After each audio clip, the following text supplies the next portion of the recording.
Peace be with you, family. This is Coley, the mom and shaman from beautiful Four Oaks, North Carolina.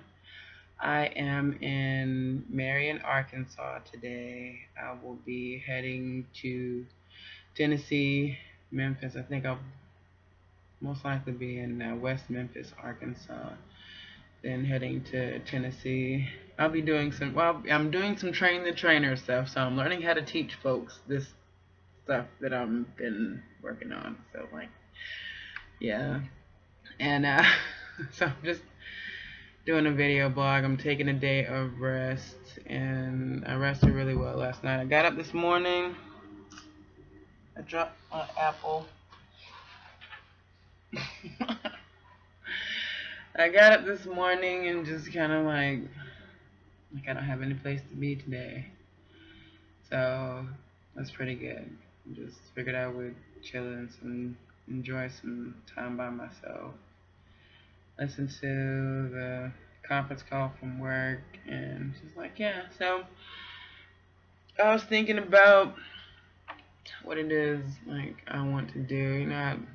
Those that know me personally know I love to challenge someone, and I have acknowledged that I've accepted that one of my spiritual gifts is triggering somebody's ego, because I know that everyone has their own challenges in life, and I'm of the mind that we're to live life abundantly, and that's part of the meaning of life, whatever abundance means to you. Now, for me personally, food insecurity has been a passion of mine. I mean, I grew up with my parents. My mother always had us volunteering with feeding people, and yeah, I've just been the type of person that will feed a hungry person. I will sit down and I will feed you. If it's not an apple or some fruit, it'll be a plate. You can sit and talk, and yeah, I've done that, and I've been blessed to have had other people do that with me and for me when I really needed it. And I'm very grateful for that, because I could have said no. It would not have hurt them at all to just say, nah, I'm good. Sorry, I can't help you. I'll pray for you or whatever. So, but it's been on my mind to encourage people to do a pantry challenge. And I've talked about it for years. And what is a pantry challenge? When you go into your pantry and you acknowledge that there is food in there. There's a lot of food in there. If there's not food that you want to eat, turn around, you lower your expectations, and you pretend as though that is all there is to eat. And then you go in there and you find something. Because when you're truly hungry, you'll eat what you can get. You eat what you can get your hands on.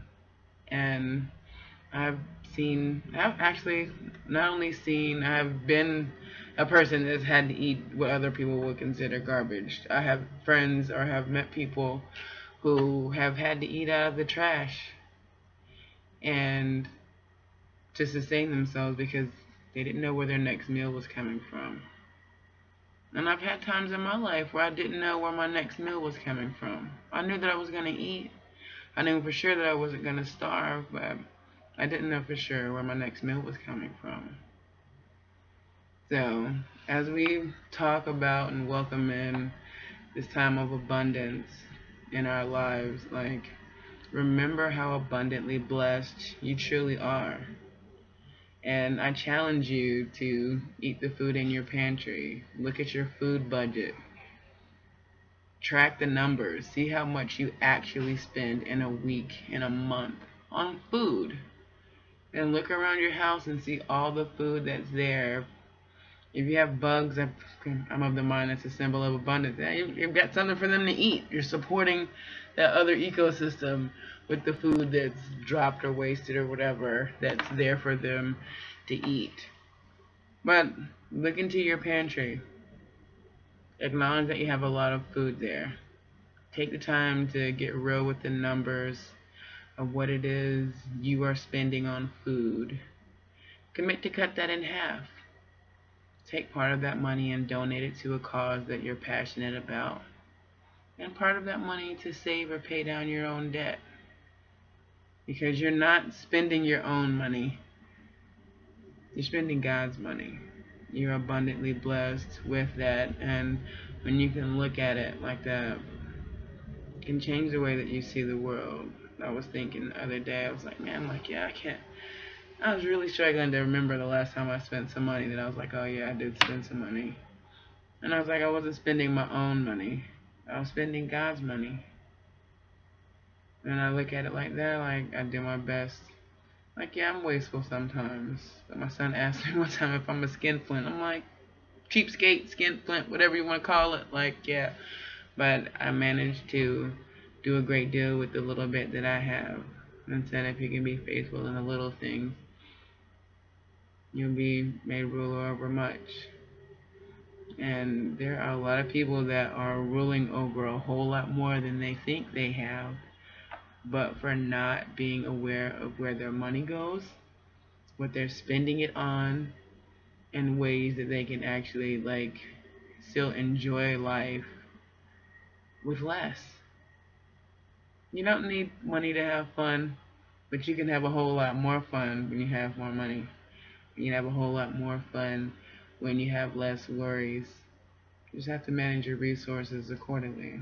I remember telling my children that a lot, like, don't eat all your snacks up now, because when it's gone, or it won't be gone. I'll replace it at a certain time, but I'm not gonna replace it right away. So remember that, like, yeah, have one today. You don't have to have one tomorrow, whatever that snack might be, if it's a treat. Like I used to like to have the kind of treats that my kids like around when I had them as a part of my daily life, and they're not a part of my daily life right now. So part of the ways that I get through the days that I miss them and I want to hug them and talk to them, and I just look forward. I look back on the sweet memories, but I look forward to the time when I can have all of my children together again, and we can dance and play and like do the stuff that I enjoyed doing with them, that I took for granted that I would always be able to do with them. And I have sweet memories of doing like mundane things with my parents, like folding clothes with my dad, folding laundry with my mom, like browning ground beef so that my dad could make his ground beef and rice little barbecue sauce thing. Like, yeah. When my mom went out of town, he would cook and taught us how to make them. Now we call it a hookup. You take some meat and some grain and a vegetable, use your spices, you mix it all together, and voila. You didn't know any different. You weren't thinking about fast food, McDonald's. I remember when I was a kid, I was like, man, I'm just looking forward to when I can be I'm an adult and I can buy a whole bucket of McDonald's French fries. Like, yeah. And you know what? I can do that now if I wanted to. But I don't. I would rather buy like a big bag of tater tots in the fryer, bake those bad boys up, because I still love potatoes. Like, yeah.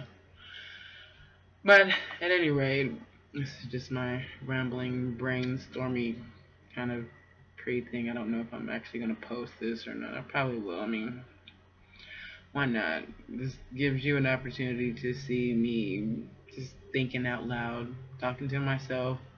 As I talk to the part of you that's like me, and I talk to the part of you that's not like me. Like, we are alike in so many more ways than we are different.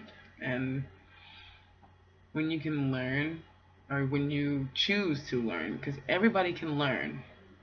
Everybody can learn something. They just learn at their own pace.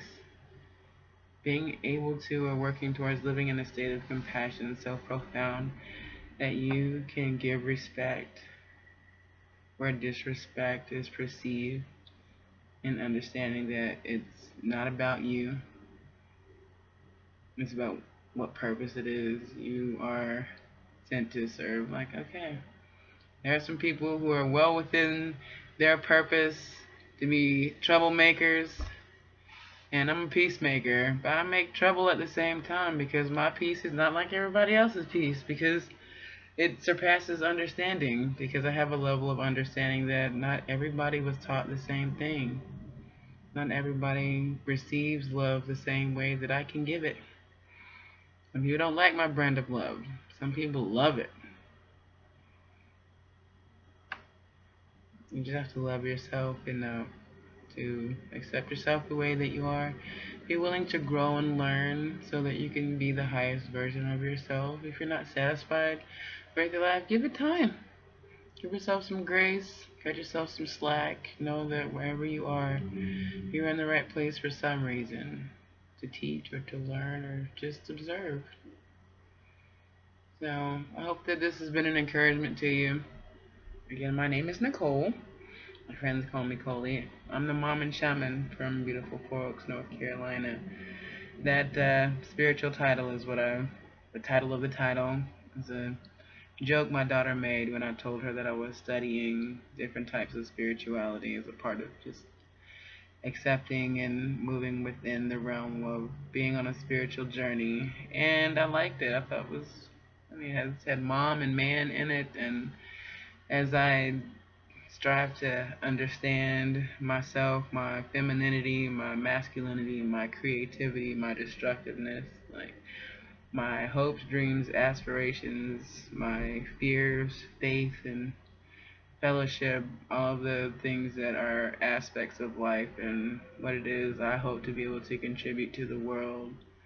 Like, I'm grateful for that joke that's become a great big part of, like, yeah, what it is I bring to the table and who it is I hope to bring to the table. Because we've all had experiences where we have felt lost, dejected, rejected, abandoned, abused, used by someone that told us that they cared about us, that said and did things for and to us to gain our trust and then not. No, know that you're not alone in that. And know that that situation is done, and just learn from it. And often it's just about knowing that sometimes when you're not on the same page with someone, it's difficult to communicate. And people are going to hear what they're meant to hear, and they're going to do what they're meant to do.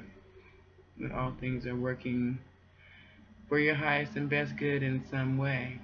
So as you learn to let go of the things you expect to receive and just openly receive what it is you are receiving, focus on the little things to be grateful for. And gratitude begets gratitude, abundance. What you seek, you will find. So if you're looking for trouble, you know what? You tend to always find trouble. If you look for fun, you find fun. You look for gratitude, you find gratitude.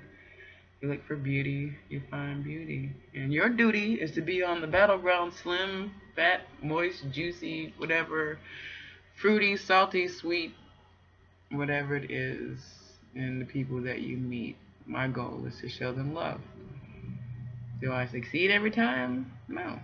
I don't get enough rest some days. I'm a little crabby patty, but I just chalk it up and do my best to lead with an acknowledgement of my state, my particular capacity at the time. And if the person can't forgive it, then fine. If they can, then great. And often if they can, they'll find a way to encourage me. We'll lighten the mood and we'll keep on going. I had a really great day at work yesterday, and it just really reminded me of how awesome it was to work with someone who wanted to learn and grow, and they were taking some of the stuff that we had discussed in training and just putting it into action. Just they're getting serious about what it is they want to do with what they earn, and just taking steps to gain some mastery and shake it off and manage their attitude. I was like, great. Now how can I use this learning to teach somebody else how to do that? Yeah, so I'm super excited about that, and we'll be posting some more video blogs in the coming weeks just to give you an opportunity to connect with me. Thank you so much for those that do, and if there are books that you want me to read or stories or things of that nature, let me know. I can head to a library and find the book, and read it for the video and post it for you or your loved ones. I've met a few people that I've connected with and asked them to like the YouTube page just based on some of the read aloud stories that I have there, and I hope that that's been helpful to you. Alright, so that's enough time. Thank you so much for watching up to here. Again, my name is Nicole. I love you. You are so amazing. And you are beautiful and handsome and sexy, and your butt looks nice. And if your breath stinks, like, go brush your teeth or rinse your mouth out or whatever it is you gotta do. Take good care of yourself. Okay? Thank you. Peace and blessings.